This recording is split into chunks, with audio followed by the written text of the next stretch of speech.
Às vezes você está com os exames, deu ruim, os exames não estão bons, mas peraí, não estou nem aí. Ou vamos ver o que o médico vai dizer, né? Quem sabe ele vai me passar aqui uma dietazinha, eu sigo a dieta, vai passar uns comprimidinhos para tomar aqui. Eu estou de boas, mas tua esposa já tá encomendando velório, né?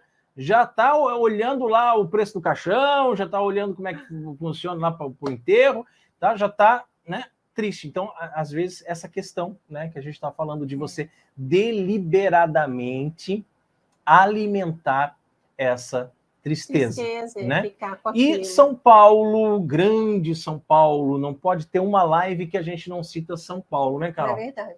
Ele escreve em sua carta aos Filipenses: alegrai-vos sempre no Senhor. Né? Repito, alegrai-vos, né? Alegrai-vos sempre no Senhor. Eu gosto muito também do Salmo que diz: que alegria quando ouvi que me disseram, vamos à casa do Senhor. Né? Todo dia, 4:30 da manhã, a gente acorda com aquele sono depois de ter feito uma live, aquela coisa toda e tal. E eu digo para mim mesmo, que alegria quando eu vi que me disseram, vamos à casa do Senhor, vamos à Santa Missa. Né? Que alegria para mim poder participar da Santa Missa, né? Diz uma oração. Então, São Paulo diz, alegrai-vos no Senhor. De fato, né? Para quem crê no amor de Deus, há sempre algo de mal em ficar triste. Tá? Propositadamente. Né? Então, essas tristezas momentâneas que acontecem no nosso dia a dia, elas são normais. Né? Não só as tristezas, mas as preocupações também, né? São lícitas. São lícitas, né? Como a gente falou no início, aconteceu uma coisa de ruim, então, em reação ao mal, você acaba, às vezes, se entristecendo. Mas, de propósito, você querer ficar triste, isso não é próprio do cristão. E aí, pior, querer ficar mendigando o amor dos outros por meio de vitimismos. Ai, tadinho de mim. Olha como eu sofro. Vocês não têm pena de mim. Olha o que eu estou passando. Olha a minha situação. E tal. E aí, fazer aquele papel de vítima para que os outros tenham pena de você. Né? Exatamente. E é interessante porque Santo Tomás de Aquino, ele fala que a paixão da tristeza é simplesmente uma dor interior diante do mal.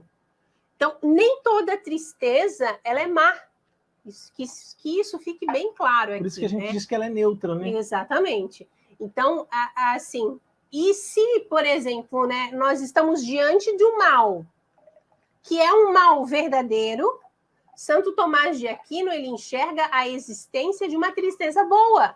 Então, é bom a gente se sentir triste diante do mal real, do mal verdadeiro. Eu acredito até que seria muito estranho, muito fora do comum se a gente não se sentisse triste diante do mal. Eu acredito que a pessoa que ela vê todas essas coisas que estão acontecendo de ruim no mundo e fica indiferente, isso é normal, isso acontece o tempo todo, né? Ela não sente aquela revolta, aquela santa ira, né? E aquela tristeza de ver as coisas acontecendo. Eu acho que é um psicopata, né? É um psicopata, porque não sente nada, não tem sentimento, é uma pedra de gelo.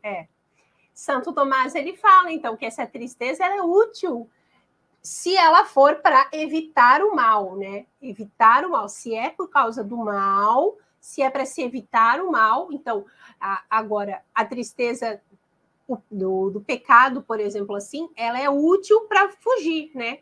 Do homem fugir, aliás, do pecado, por exemplo, né? São Paulo Apóstolo diz, alegro-me não de que vocês estejam tristes, mas de que a vossa tristeza vos levou à penitência. Então, São Paulo também tinha essa consciência, né? Bom, você ficou triste porque você pecou. Porque você pecou. Então, essa tristeza te levou a cometer penitências, a fazer mortificações. Então, por isso São Paulo ficou feliz. Mas ele sabe que não que ele vai ficar alegre porque vocês estão tristes. Não, mas que reconheceram aquele pecado. Então, quando a gente reconhece o nosso erro, quando a gente se dá conta, quando a gente percebe, por exemplo, que está diante de um mal, eu preciso evitar esse mal, eu me sinto triste com relação àquilo, ou eu me sinto triste, como eu falei ali, com a minha reação, né, diante das coisas, que eu tinha uma reação assim muito impulsiva, muito, né, exagerada, eu percebo isso, eu fico triste. Então, essas reações, essa tristeza ela é boa. Santo Tomás de Aquino ainda vê né? Dessa por exemplo, forma, a gente assim, quando você aconselha um amigo, né? Nós temos, por exemplo, muitos filhos espirituais, né? Aí um filho espiritual, uma filha espiritual vem e faz uma pergunta e tem uma dúvida, quer um conselho, você vai lá e você aconselha, você diz, olha, você faz isso, faz aquilo e tal. E esse é o caminho para você se salvar, para você salvar sua alma, etc, etc, etc.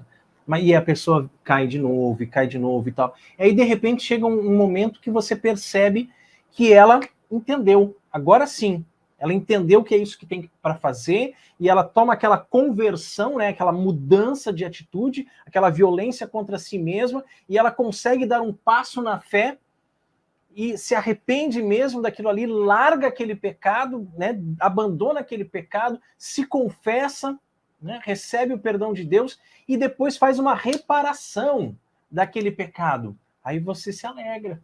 Você se alegra porque você vê que um filho está no caminho certo, que um amigo está no caminho certo, porque ele se entristeceu com o seu pecado, você não está alegre pela tristeza dele, como a Carol falou, mas ele se entristeceu pelo seu pecado e resolveu se mortificar, resolveu jejuar, resolveu fazer uma reparação.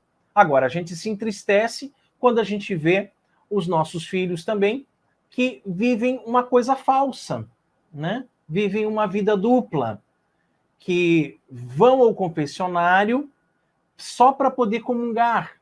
Mas eles querem comungar não para estar em comunhão com Cristo, eles querem comungar para estar em comunhão com a comunidade. Você consegue entender o que é isso?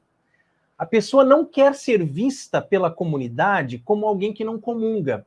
Pô, esse cara tá toda a vida na missa, nunca comunga, nunca comunga. Ele deve ter algum pecado muito grave. Então ele vai lá e confessa para poder comungar. Só que a confissão dele não foi válida. Por quê? Porque ele não estava verdadeiramente arrependido e ele não estava com o firme propósito de mudar. Ele foi lá só para que o padre soubesse que ele confessou, para que agora ele possa participar da comunhão, mas não é uma comunhão com Cristo, está comungando a própria condenação. Que da mesma forma que a confissão foi inválida, agora essa comunhão é sacrílega, né? Então a gente acaba se entristecendo quando vê esse tipo de situação. E a gente vê muito esse tipo de situação também, né? Então, se por um lado a gente se alegra quando uma ovelha é resgatada, por outro lado a gente se entristece muito quando uma ovelha está perdida, não é, Carol? Isso mesmo, com certeza.